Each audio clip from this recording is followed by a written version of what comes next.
হতো।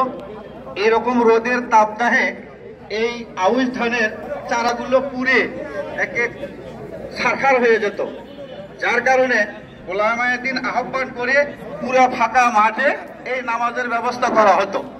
তো নামাজের ব্যবস্থার ক্ষেত্রে সুন্নাহ যেটা রাসূলুল্লাহ সাল্লাল্লাহু আলাইহি ওয়াসাল্লাম হাদিস থেকে সেটা জানা যায় যে উনি ফজরের নামাজ পড়েই উনি নামাজের জন্য চলে গেছেন। অর্থাৎ এই ইস্তিসকার নামাজ শুরু হয়েছে এই বিশ্বের জমিনে আল্লাহর নবী মুহাম্মদ রাসূলুল্লাহ সাল্লাল্লাহু আলাইহি ওয়াসাল্লামের নবুয়তি জীবনের আপনার ৬ষ্ঠ হিজরিতে এই ইস্তিসকার নামাজ সর্বপ্রথম শুরু হয়েছে রমজান মাসে। এখন ইস্তিসকার নামাজ আসলে কেন?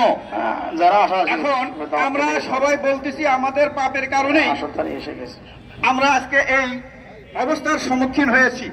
হ্যাঁ, এটাও হতে পারে, কিন্তু আমি এটুকুই বলতে চাই যে আমরা সবাই ভালো মানুষ, কিন্তু আল্লাহ রাব্বুল আলামিনের তরিকা দুইটা।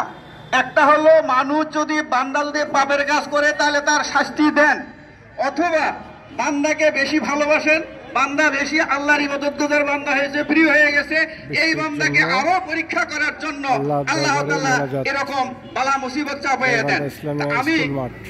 আপনারা পাপী, আমি পাপী এটা বলতে চাচ্ছি না, আপনারা সবাই আল্লাহর নেককার বান্দা, সেটাই বলতে চাচ্ছি যে আল্লাহ তাআলা আমাদেরকে আরো পরীক্ষা করার জন্য আমরা খাঁটি যেন মুমিন হতে পারি। আল্লাহ তাআলা কোরআনে বলছে আহাসিবান নাসু আন ইউতরাকু আন ইয়াকুলু আমান্না। আল্লাহ তাআলা মুমিনদেরকে একে আগুনের মতো, অর্থাৎ এই যে সোনা যেমন গলায়, এরকম গলাইয়া পরীক্ষা করিয়া আল্লাহ তাআলা আমরা মনে করি আপনারা সবাই ভালো মানুষ, আপনারা সবাই ইবাদতগুজার বান্দা, আল্লাহর প্রিয় বান্দা। আল্লাহ তাআলা আমাদের উপরে এই বিপদ চাপিয়ে দিয়েছেন আমাদেরকে পরীক্ষা করার জন্য আমরা বান্দায় পরিণত হতে পারি।